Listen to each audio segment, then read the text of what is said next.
Bagaimana kekerasan atas nama agama atau intoleransi yang belakangan memprihatinkan di Indonesia? Komnas Perempuan mencoba memantau berbagai tindak intoleransi ini di berbagai wilayah. Kita mulai dulu dari konflik di Maluku, Poso, Ambon, Palu, kita memantau.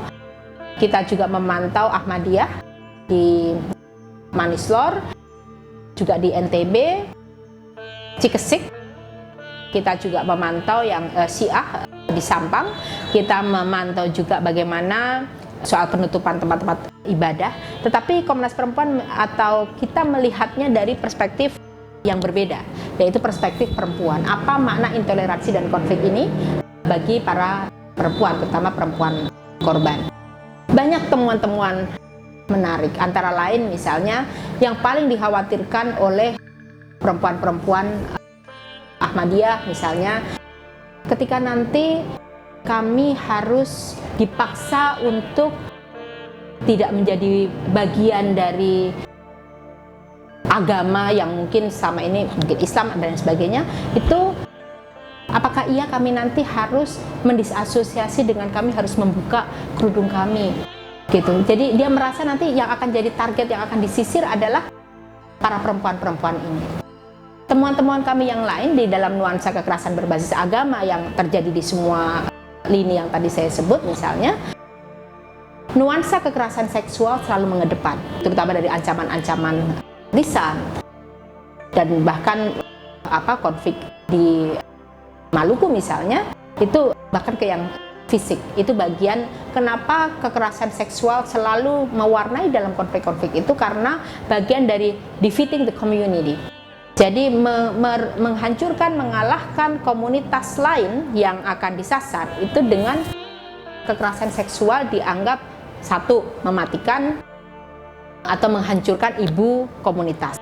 Yang kedua, pesan supaya laki-lakimu tidak bisa melindungi perempuannya. Yang ketiga, dengan dia menghancurkan perempuan, maka kemudian multigenerasi yang akan terkena dampaknya. Itu yang kemudian dijadikan pola di berbagai wilayah konflik. Nah, tapi memang untuk konflik intoleransi ini, nuansa seksual yang lisan, kalimat-kalimat kotor sering muncul. Hal yang lain yang sebenarnya meresahkan bagi kami, Komnas Perempuan, kekerasan ini menggunakan perempuan untuk saling dihadap-hadapkan. Misalnya dari kelompok garis kerasnya meletakkan perempuan-perempuan, ibu-ibu yang ditaruh di tengah-tengah untuk ikut menyerang, ikut menjadi bagian dari penutupan atau untuk rumah ibadah. Ini kan pertama secara simbolik membangun image bahwa perempuan adalah pelaku kekerasan. Dan kalau kita dapati perempuan-perempuan ini sendiri, mereka bilang saya nggak mau sebetulnya melakukan ini. Ada yang bilang bahwa saya tidak mau kalau Pak RT atau Pak RW itu lagi yang terpilih, karena nanti kami yang dipaksa untuk melakukan demo-demo misalnya, atau kami harus turun ke jalan gitu ya. Jadi perempuan-perempuan ini pada daily life-nya mereka sebetulnya saling berinteraksi. Nah, hal yang paling menyedihkan lagi, makna dari religious intolerance ini, para perempuan-perempuan sebagai parent itu sangat sedih karena misalnya di salah satu keluarga di Bekasi, anaknya karena dia melihat dengan mata kepala sendiri perempuan-perempuan berkerudung ikut diajak menyerang atau ikut diajak demo dengan nuansa yang bertekanan tinggi gitu, itu si anak bilang bahwa siapa tamunya gitu. Dia mulai men-screening, kalau tamunya dari agama yang berbeda dia tidak mau terima gitu. Jadi bagaimana ini perempuan sebagai parent sangat sedih mendapati yang seperti ini.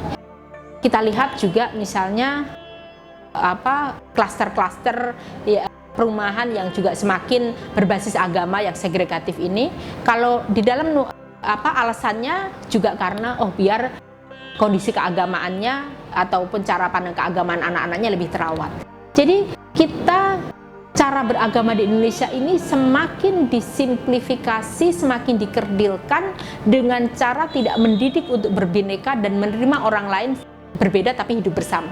Tetapi dengan cara segregatif sehingga orang tidak terlatih untuk melakukan toleransi, karena toleransi itu bukan pencuekan, bukan aku paham kok agamamu, bukan. Toleransi adalah aku paham agamamu dan secara aktif untuk membantu saling merawat keberbedaan dan saling hormat gitu ya. Ini adalah proses aktif gitu.